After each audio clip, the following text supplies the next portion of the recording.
Sang saka merah putih berkibar gagah di Tiongkok, Jepang, dan Korea. Bendera kebanggaan bangsa kita, yakni Sang Saka Merah Putih, berkibar gagah di Istana Kota Terlarang dan lapangan Tiananmen, Kota Beijing, saat Presiden Indonesia Joko Widodo melakukan kunjungan kenegaraan ke Tiongkok. Merah putih bersanding dengan bendera nasional Tiongkok, tepat di dua ikon wisata kelas dunia yang berada di titik 0 km Kota Beijing. Seorang perwira polisi yang bertanggung jawab atas keamanan Istana Kota Terlarang Tiananmen mengatakan bahwa ini adalah salah satu bentuk dukungan mereka terhadap kerjasama antara Tiongkok dengan Indonesia yang berjalan semakin hangat. Kunjungan Jokowi ke Beijing dilakukan atas undangan Presiden Tiongkok Xi Jinping. Jokowi adalah salah satu di antara sangat sedikit kepala negara atau kepala pemerintahan yang mengadakan kunjungan kenegaraan selama pandemi COVID-19. Momentum seperti ini menjadi semakin langka karena Jokowi ditemui secara langsung oleh Presiden Xi di Beijing. Karena itu, pengibaran bendera merah putih di Istana Kota Terlarang dan Tiananmen juga merupakan kejadian yang sangat langka.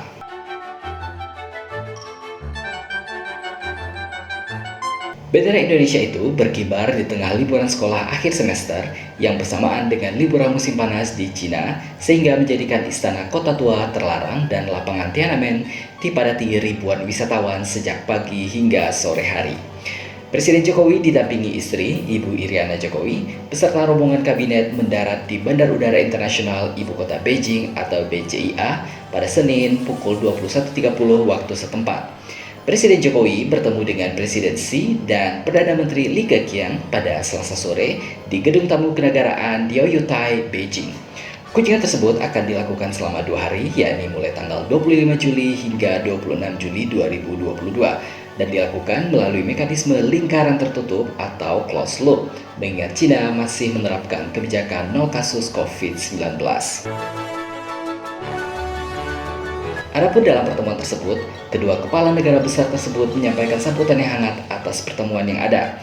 Jokowi menyampaikan Tiongkok adalah mitra strategis Indonesia dan kedua negara telah berhasil mengisi kemitraan tersebut dengan kerjasama yang saling menguntungkan. Komprehensif Indonesia dan kita telah berhasil mengisi kemitraan tersebut dengan berbagai kerjasama yang saling menguntungkan.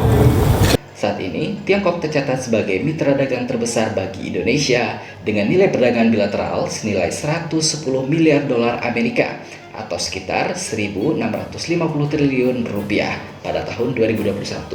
Sedangkan investasi Tiongkok di Indonesia tercatat sebesar 3,2 miliar dolar Amerika Serikat atau setara 48 triliun rupiah. Jumlah ini akan terus meningkat seiring kerjasama kedua negara yang semakin erat di berbagai sektor, mulai dari perdagangan, investasi, infrastruktur, keuangan, pendanaan, dan kemaritiman. Hasil dari pertemuan ini adalah Tiongkok berkomitmen untuk menambah impor CPO sebanyak 1 juta ton dari Indonesia. Selain itu, Tiongkok juga akan memprioritaskan impor produk pertanian dari Indonesia. Selain kesepakatan tersebut, Jakarta dan Beijing juga menandatangani 7 MOU penting, antara lain yang pertama, pembaharuan MOU Sinergi Poros Maritim Dunia dan Belt and Road Initiative atau BRI. Kemudian, MOU kerjasama pengembangan dan penelitian vaksin dan genomika. Yang ketiga, MOU mengenai pembangunan hijau. Yang keempat, pengaturan kerjasama kelautan. Yang kelima, protokol mengenai ekspor nanas Indonesia. Yang keenam, pengaturan kerjasama pertukaran informasi dan penegakan pelanggaran kepabeanan. Dan yang ketujuh, terkait rencana aksi kerjasama pengembangan kapasitas keamanan siber dan teknologi kedua negara.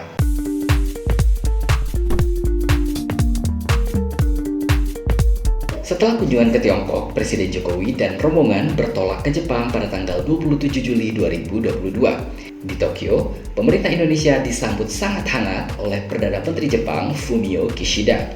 Dalam upacara penyambutan, Indonesia disambut dengan pemutaran lagu kebangsaan Indonesia Raya yang membuat jiwa nasionalisme kita bergejolak.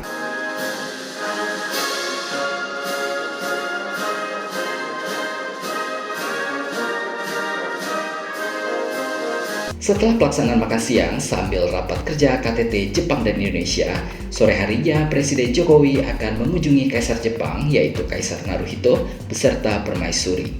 Jepang juga bermaksud untuk menjalin kerjasama dengan Indonesia sebagai mitra strategis yang dapat berbagi nilai-nilai dasar, terutama dalam mewujudkan kawasan Indo-Pasifik yang bebas dan terbuka. Jepang sendiri merupakan mitra ekonomi tradisional penting bagi Indonesia. Nilai perdagangan bilateral Indonesia dan Jepang pada tahun 2021 mencapai 32 miliar dolar Amerika atau setara 480 triliun rupiah. Sedangkan nilai investasi Jepang di Indonesia tercatat 2,26 miliar dolar Amerika atau setara 33,9 triliun rupiah. Setelah kunjungannya ke negeri Sakura, Presiden Jokowi melanjutkan lawatan kenegaraan ke negeri Ginseng, Korea yang menjadi destinasi terakhir dalam lawatan Asia Timur kali ini. Di Korea Selatan, Presiden Jokowi akan bertemu langsung dengan Presiden Korea Yoon Suk Yeol. Korea Selatan sendiri merupakan mitra ekonomi penting bagi Indonesia dengan nilai perdagangan bilateral sebesar 18,41 miliar dolar Amerika atau setara 276,1 triliun rupiah. Investasi Korea Selatan di Indonesia pun terus mengalami pertumbuhan dan tahun lalu di tahun 2021 mencapai 1,64 miliar dolar Amerika Serikat atau setara 24,6 triliun rupiah. Presiden Jokowi dan Ibu Iriana disambut hangat oleh pemerintah Korea Selatan, KBRI Indonesia di Seoul, serta salah seorang idol K-pop Korea asal Indonesia yakni Dita Karang yang merupakan member dari salah satu girl group kenamaan Korea, Secret Number. Ibu Iriana juga sempat menyapa Dita dan dua anak kecil yang ikut menyambut kedatangan pemerintah Indonesia di Korea. Namanya siapa? Ini? Namanya? Ada Pinggisa.